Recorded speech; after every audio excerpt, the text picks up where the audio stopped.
Hola chicos, hoy vamos a hacer un slime, a ver si sirve, porque algunos no sirven. Lo primero que es de echar una cucharada de azúcar, porque yo lo voy a hacer, ya está chiquito. Sí, un poquito, yo le voy a echar menos.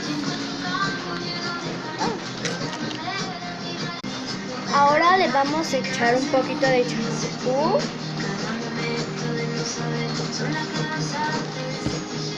Bien.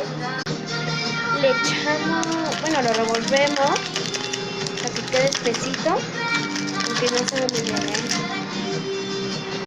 Miren, miren, ya está como que quedando, miren.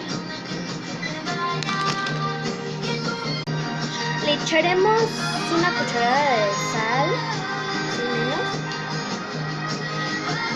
menos, y ya revolvemos y va a quedar así. Bueno, solo